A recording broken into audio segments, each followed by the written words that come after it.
Hello, everyone. My name is Deborah Charles, and I'm the managing editor here at Devex. I'd like to welcome you all to the third and final event in a series of conversations looking at how the power of communities can help propel girls and women through education. We at Devex are hosting this series in partnership with the Hilton Foundation, and specifically the Conrad N. Hilton Humanitarian Prize. In these events, we've been bringing together experts and thought leaders from around the world, including this year's Hilton Humanitarian Prize winner, CAMFED, to look at the ways we can work to build a more equal future for women and girls everywhere. This discussion is particularly important in light of recent forced displacement, growing inequality, the global pandemic, and catastrophic natural disasters that are exacerbated by climate change. So in today's conversation, we'll be digging into how girls' education and women's leadership are drivers of climate resilience. We know that climate change often affects the most vulnerable first, and gender discrimination means that girls and young women living in poverty are often the ones paying the highest price for destroyed crops, flooded property, and other kinds of disruptions to their families' livelihoods.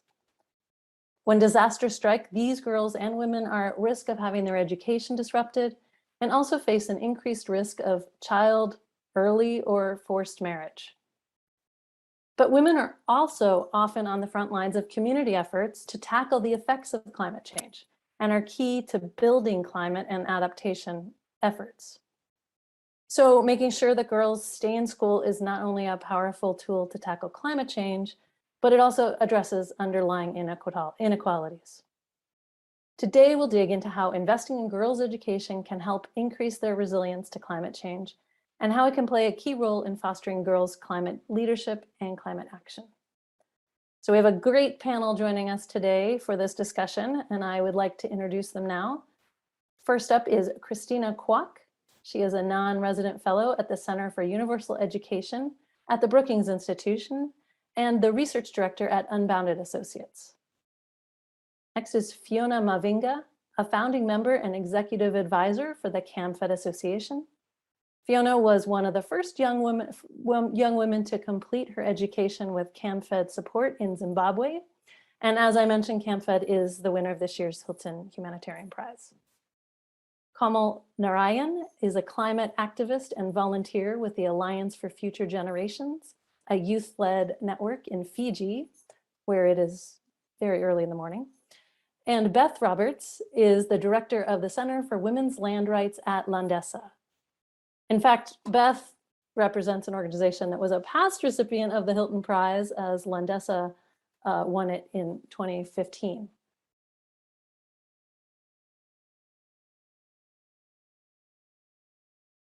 So I'd like to welcome you all to the panel today, and thanks for joining us for what I know is going to be a great discussion. Actually, since we have the unusual fortune of having two different organizations represented that have won the Hilton Humanitarian Prize, I thought I'd take a second just to ask Beth, maybe to give us, and Fiona and CAMFED, just a sense of what is it like once you've won this award and sort of what changed as a result of the exposure that came from it. Thanks so much, Deborah. Of course, winning the Hilton Humanitarian Award was an incredible honor. I think the biggest thing that Landesa benefited from was the added amplification of our work.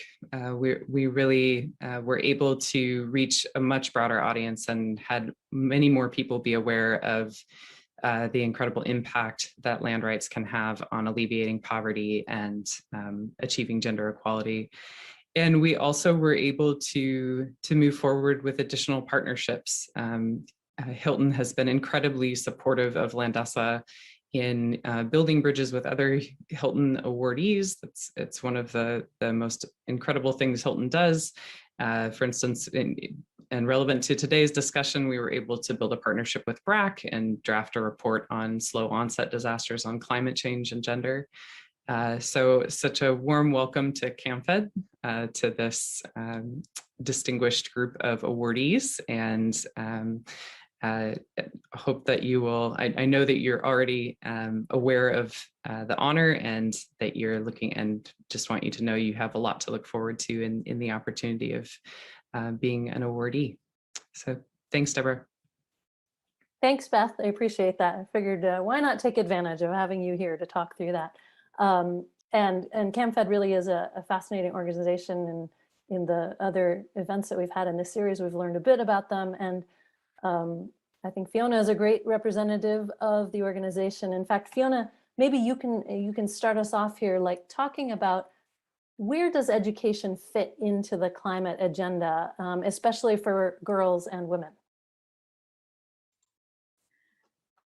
Thank you, Deborah. And as Beth mentioned, we are equally thrilled to have been awarded the Hilton Humanitarian Prize this year.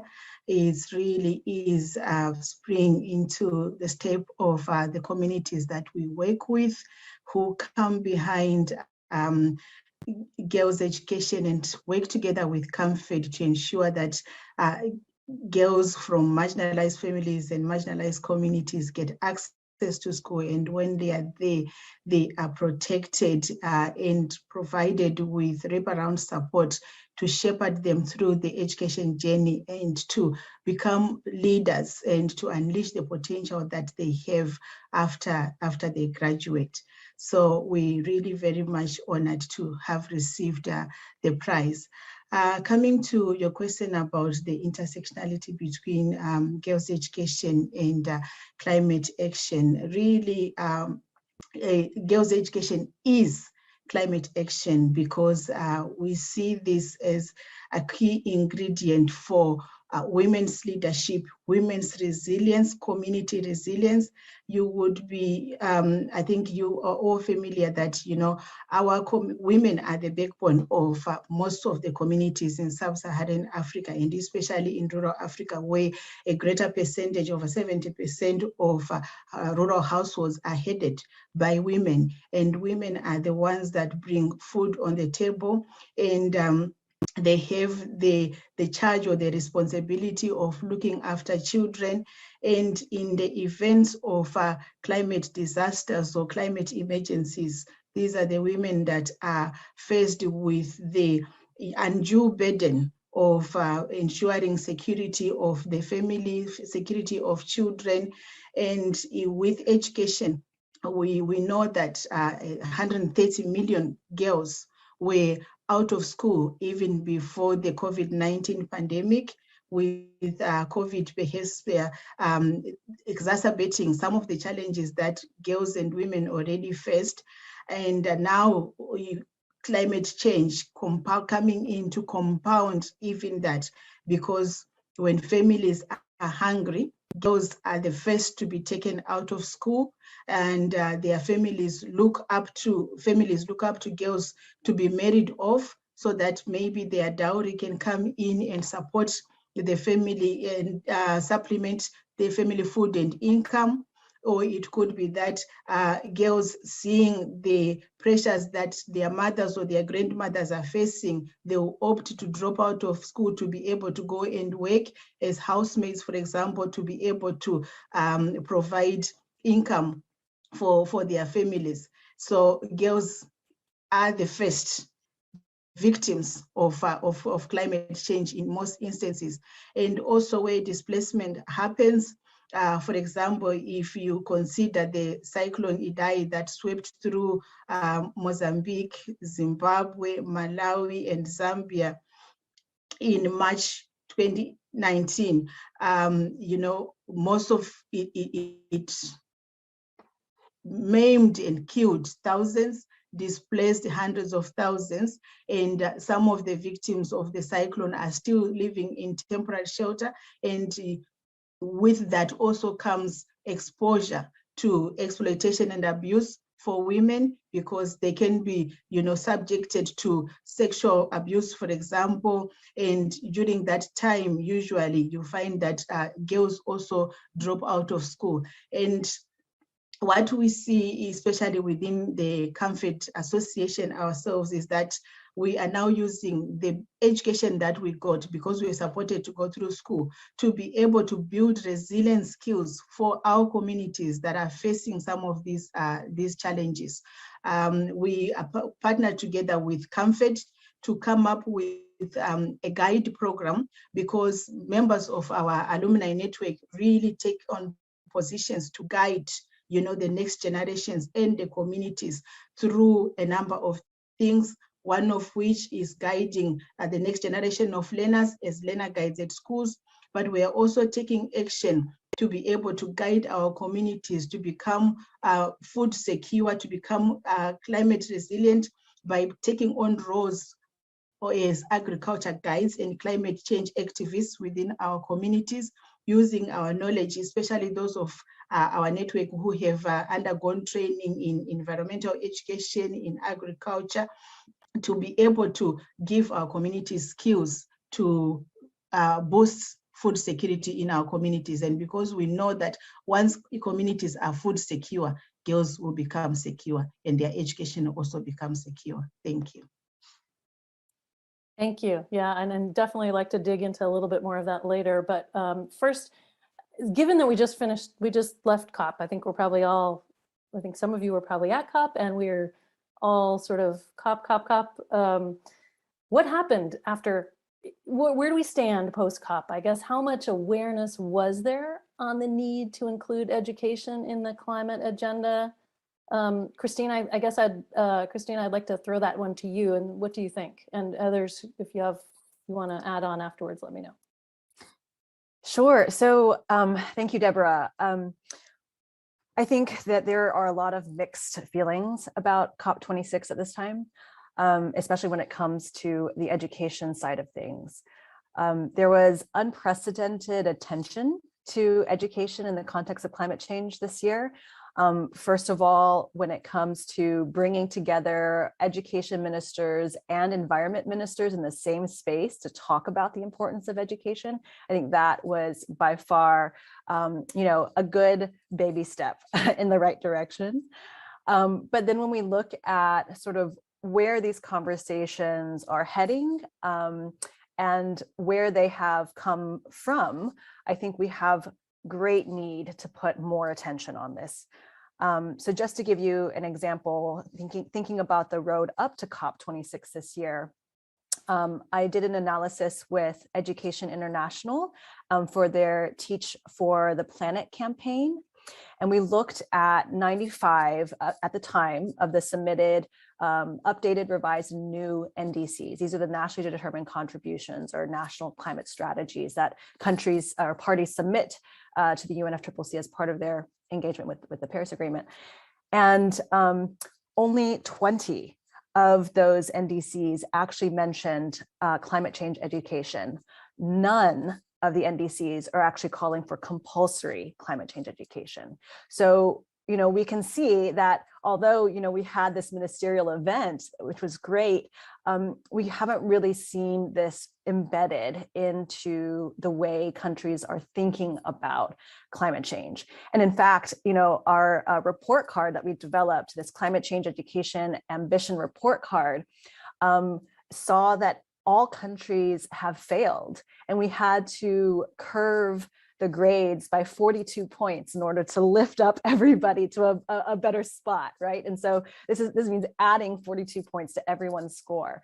And so when we added 42 points, we saw some countries come to the top, about 17 countries coming to the top. And countries that scored an A on this report card are all countries, and scoring an A on climate change education ambition, they're all countries with greater climate vulnerability.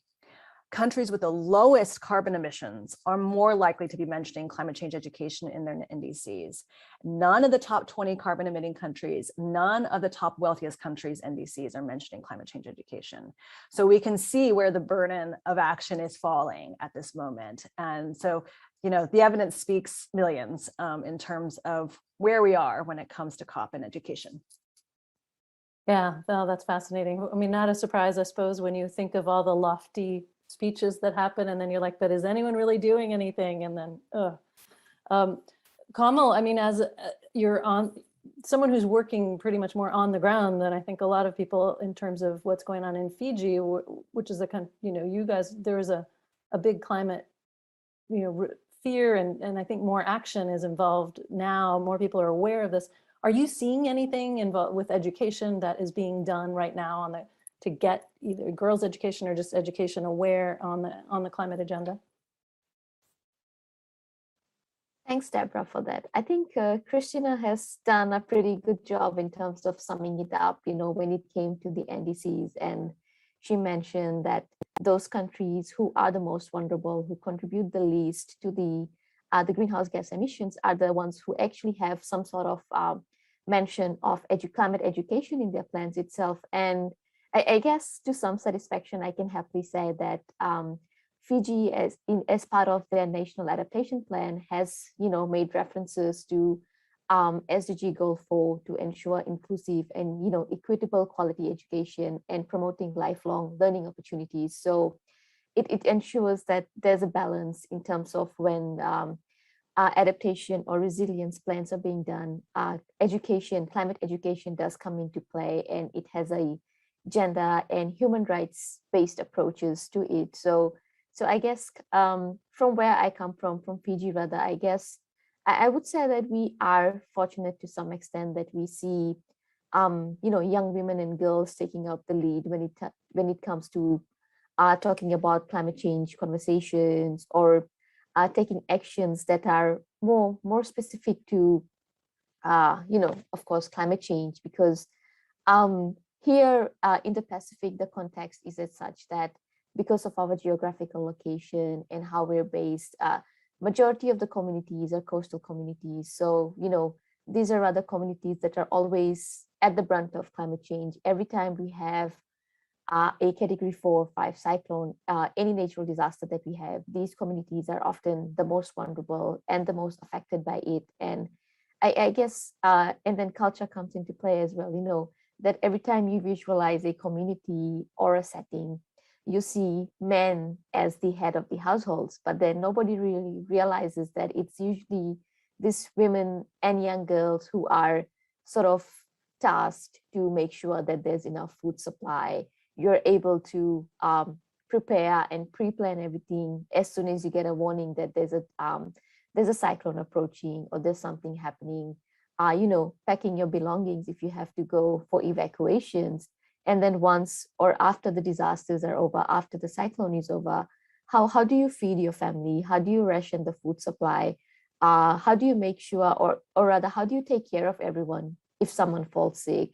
And then, of course, when children don't go to school, you have this responsibility that my child is not going to school, be it a girl or a male child. So I do have to do something about it and make sure that, my child has some basic education skills as well. So I guess all these factors come into play as well. But in terms of examples, I would say that for us here in Fiji and in the Pacific, we do have the mention of climate change education in the National Adaptation Plan. And it does to some extent mention in our nationally determined contributions as well, where it says rather that, it has a gender and human rights based approach. So these factors are taken into consideration. And then Jessie is now becoming a big thing as well. So every plan or policy that is being done, there's always a Jessie consultant or expert that's being, consulted and brought into the picture as well to give a broader perspective of things and how things can be done in a more equitable way. So yeah, thank you. Thank you. And Fiona, I know you were at COP this week and last week. It's all blending into one, I'm sure, for you especially. Did you get a sense of that there are these meetings, but do you get a sense of more people that are on the ground? Are they doing things to get education on the agenda?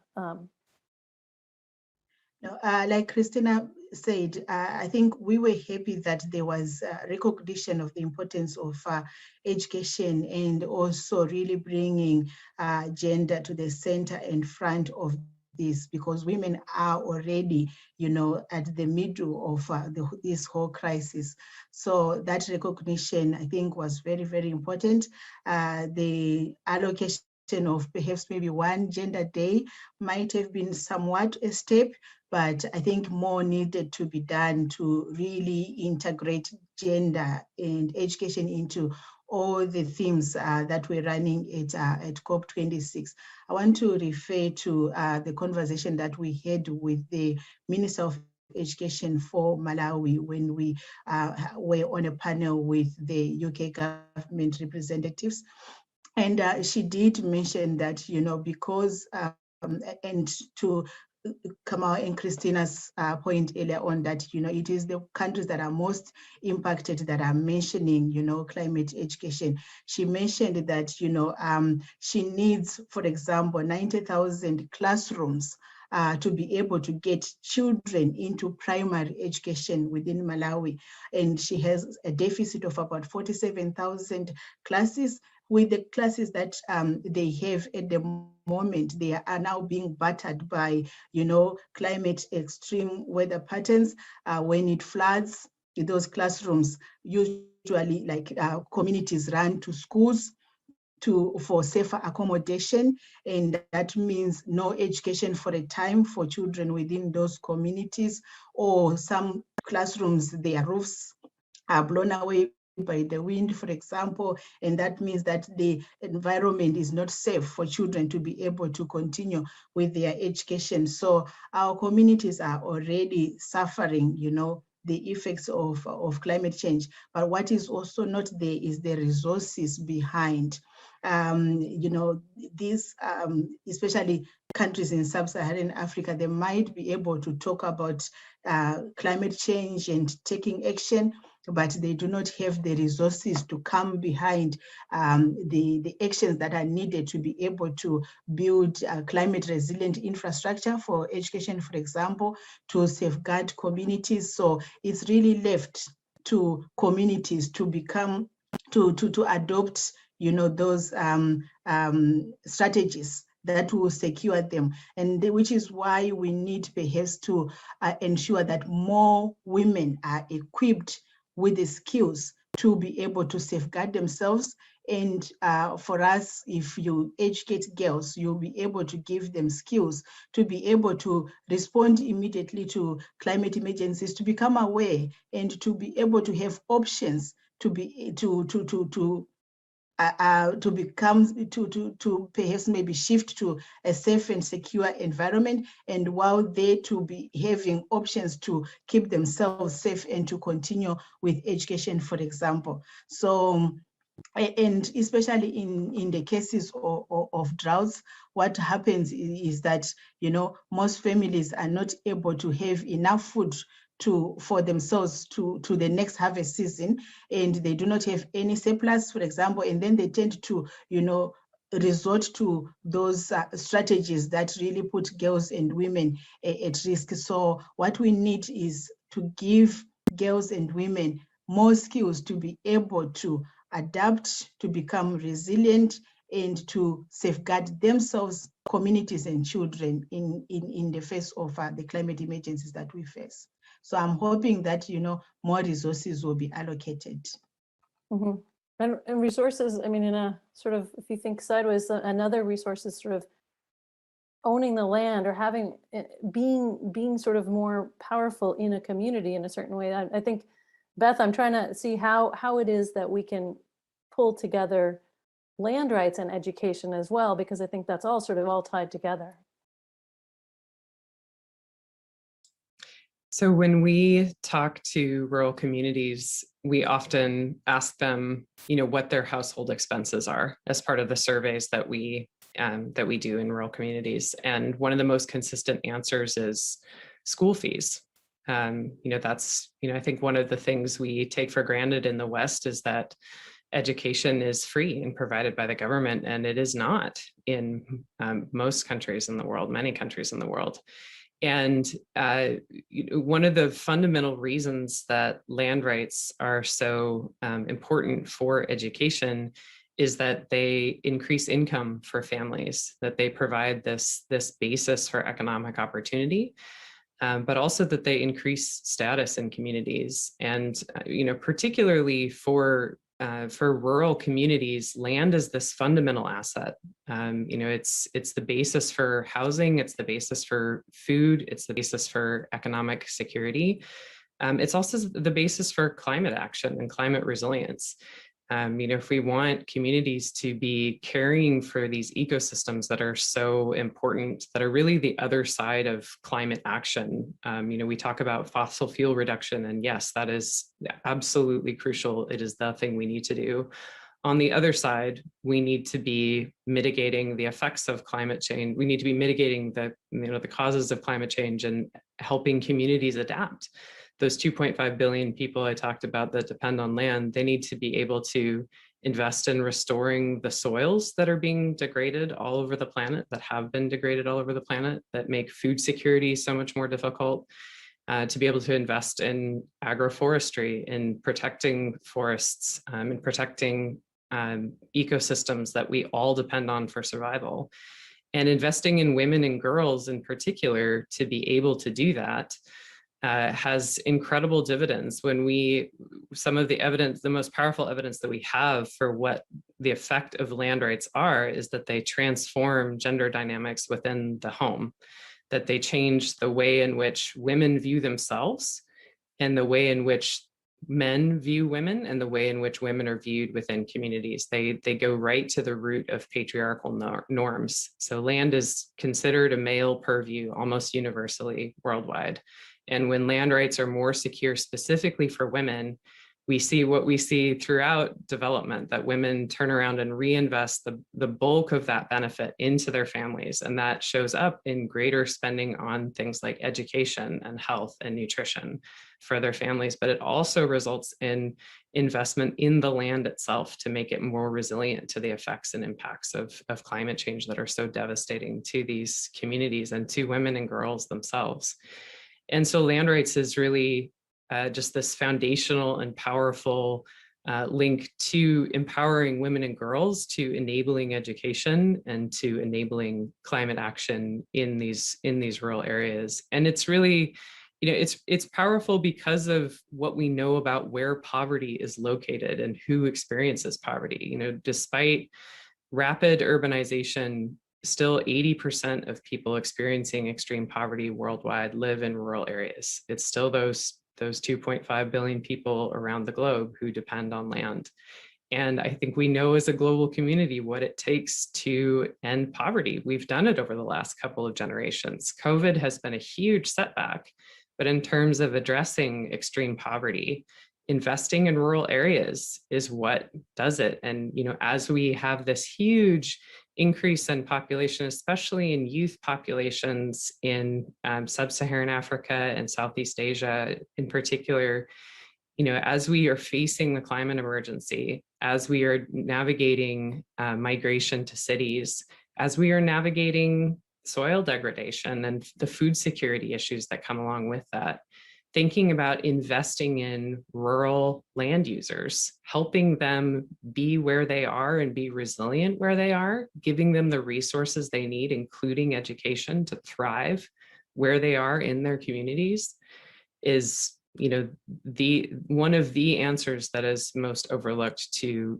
how we address some of our biggest crises that we're facing as a species. Thank you. And that raises the whole issue of making sure that women have more opportunities, leading to more opportunities for women to be leaders. That goes back to the whole question of what needs to be done. And Christina, maybe you have some ideas. What needs to be done to provide accessible and quality education to help shape these women leaders for climate resilience? I mean, what sort of teacher training or funding, infrastructure? I mean, clearly there's a lot of issues with rural, urban differences, but what would you say on that one? Yeah, well, I think that the research and practice points to the need for gender transformative education.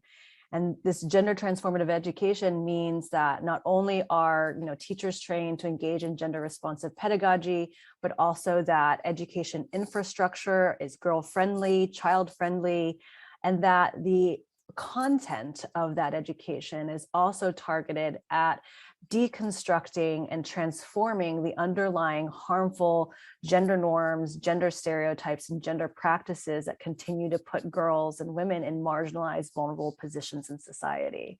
So, you know, if we want to ensure that education leads girls and women through pathways towards leadership and decision-making positions, we have to ensure that education itself is gender transformative and creates those opportunities.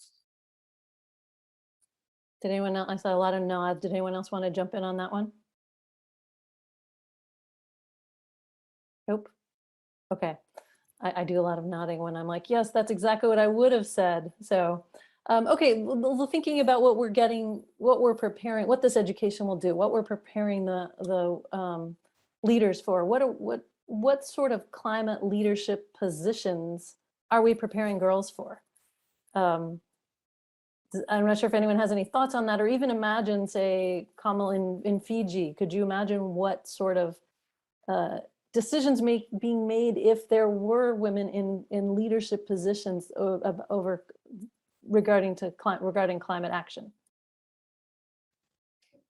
Thanks, Deborah. And I think I was definitely one of those nodding my head to what Christina was saying, before, because, when we just hear about climate change in general or climate action, we hear that, women and girls, they have been leading climate action and environmental movements. But when it actually comes down to the decision-making table, I read a research somewhere that mentioned that men occupy 67% of climate-related decision-making roles. So you can see that there's still this gap, and we still haven't even achieved equality in that regard. So I feel that climate justice and environmental sustainability, it depends on the leadership of women and young girls. And as Christina had mentioned, in schools, we need more gender transformative education, which has more focus on gender equity, rather. That's what I would feel. And then here in Fiji, I believe that, when we talk about climate leadership, I feel that it's mostly the male leaders that have always stepped up and taken up the bigger roles in terms of,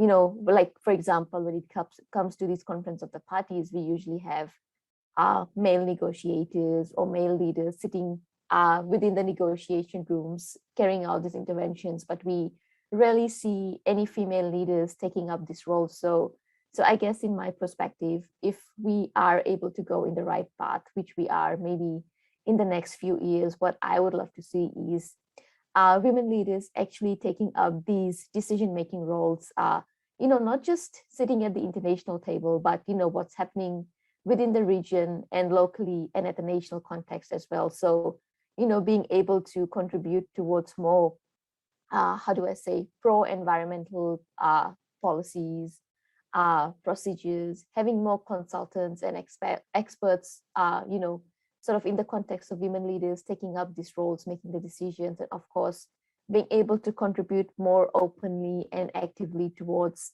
the country's NDCs, the National Adaptation Plan, or any resilience plan that we are looking for that matter. And of course, when it comes down to the community level, when we're talking about this climate education and it's actually being implemented, actually seeing women leaders take the role. So they are sort of seen as motivation and that influence that the young girls and the women, they need to see. So they're able to, sort of believe in themselves and as well, and say that, okay, if this female leader can do it, so can I, because, I run a household, I have a family to run, I have that role of putting food on the table. So just being able to create that mindset and that perception. So it sort of has this trickle down effect, and you're actually able to see changes happening at the ground level as well. Thank you. Yeah. Also, yes, I wanted to add some examples of how young women in the CAMFED Alumni Network who are agriculture guides are demonstrating leadership, really. So I want to give an example of one of our young women who is in Gokwe North District in Midland, Zimbabwe. Her name is Judith. And she's been working with what we call forgotten farmers within her communities. And these forgotten farmers are mostly women, who are heading households with perhaps maybe only access to small holdings of land. And what she's been doing is really teaching them how to maximize production on their small pieces of land, promoting practices such as intercropping, for example, when they can grow a variety of crops, and also promoting the growing of nutritional our food, for example, because if you know, most of Southern African diet is carbohydrate dense and very little nutrition as well, which results in stunted growth for children. And also, especially when there is drought, it's really grain-based. So if there's drought and that is wiped out, it means that families become very, very much food insecure. So she's promoting such practices as intercropping, promoting the use of recycled bottles for drip irrigation, for example, to protect crops during hot periods where we do not have rain, and our agriculture is mostly rain dependent. So she has been able to support her community to ensure that they utilize the small pieces of land they have to increase their yields. Some of the families have attested to previously maybe only getting 3 tons of maize from that piece of land, but after being educated, they are now producing over 12 tons of maize from that same piece of land. Some of our agriculture guides have been taking climate education to schools, to working together with school authorities and ensuring that the schools, because they sometimes have a small land allocated to the school, using part of that land to come up with school nutrition gardens, for example, and they're using what is grown in the school nutrition garden to start offering school meals, because in most of the communities where we work, schools do not even provide meals, and children are walking longer distances to school. They're coming to school hungry, they can't concentrate. So the positioning of nutrition gardens at schools provide that intervention to be able to start offering school meals, for example, working like galvanizing local mothers to organize themselves into action to start even coming and offering school meals, so getting the support of traditional leadership. We have a traditional leader in Zambia, the late Senior Chief Nkula, who ended up allocating over 400 hectares of land to the CAMFED Association. So I was just trying to demonstrate that, when women are educated and they are really providing that leadership from family level to community level to every decision-making table, you find that all the strategies that they come up with are strategies that lead to the food security of the community, the safeguarding of everyone in the community. So we need that women's leadership on the table and the center and front of all the decisions that are made at every level, as Kamal has said, at local, district, national, and international level, because we know that women's leadership provides those really realistic strategies that provide action for now and not for later.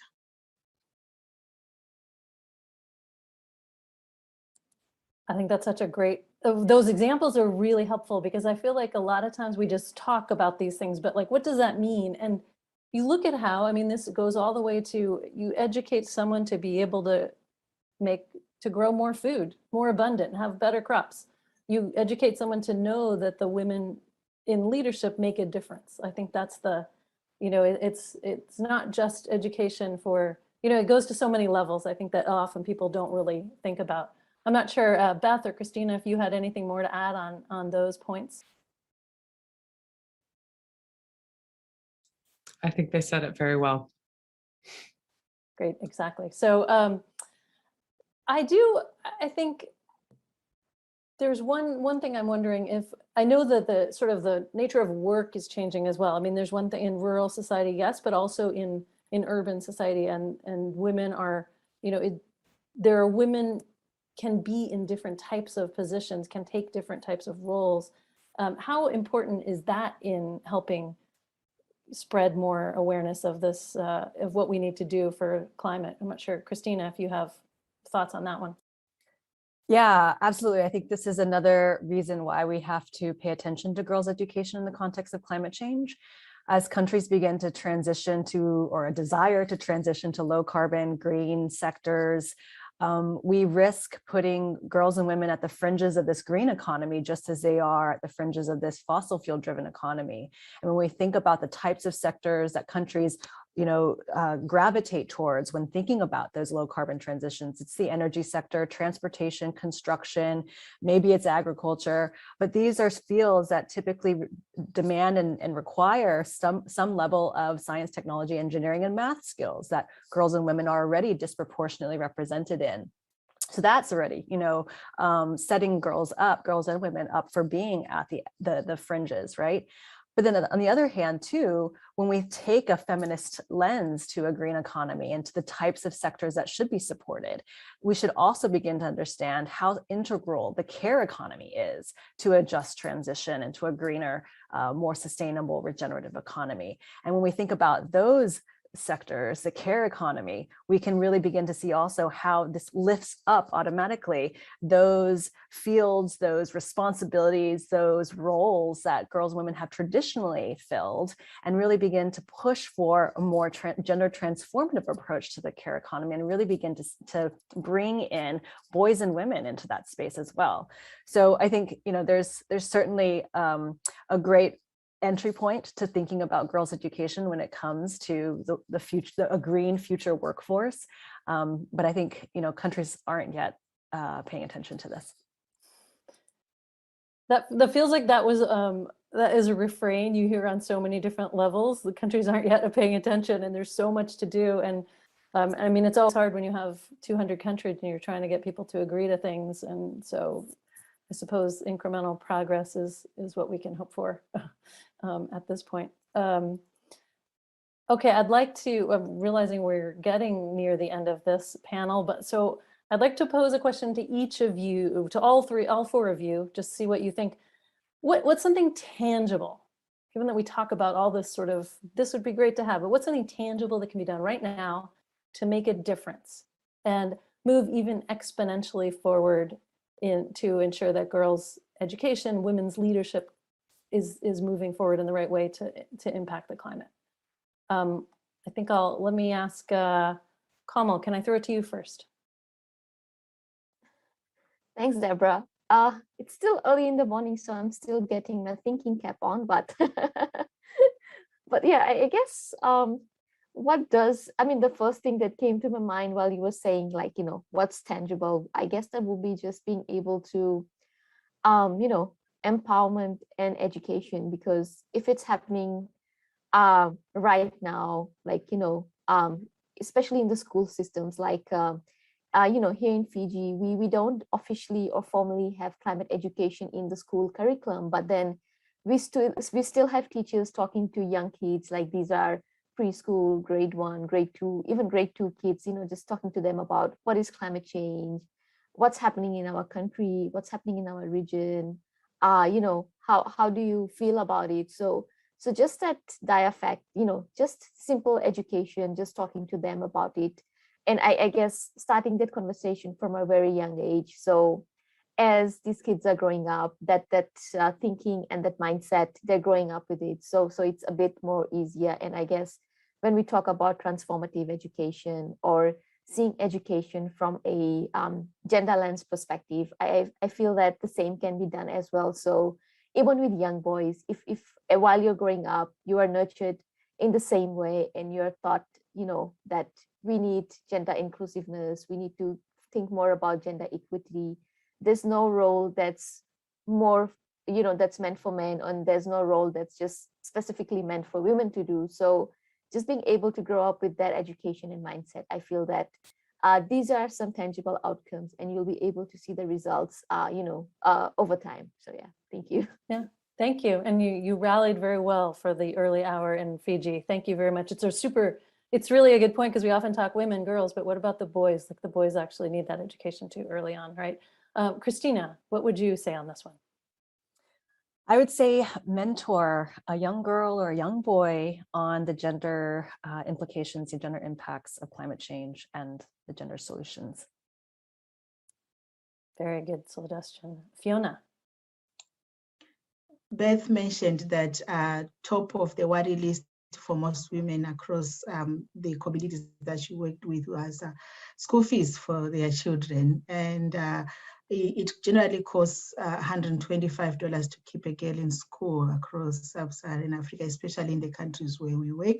And I think that that small investment with potential bigger returns that we have been talking about with women's leadership in the economy, climate action, across the board, I think that small investment is worth taking action to support, whether those organizations, community groups that support girls' education will be great.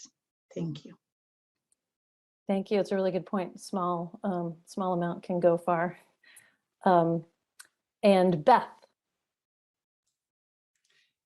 So I'll say read, talk, and invest. And I will say, Christina already left, but I'll plug her in absentia.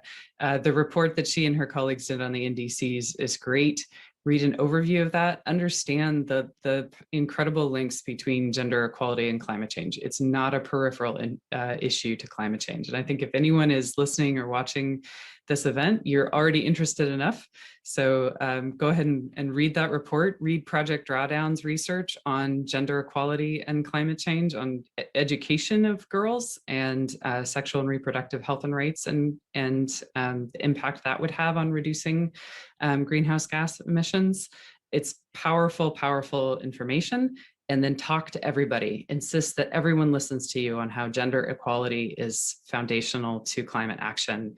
And I would say in particular, do this if you are a man, be an ally for gender equality and climate change. And then I will second Fiona, find an organization to invest in for girls' education, for poverty alleviation, for climate action, for climate justice, for gender equality and climate justice.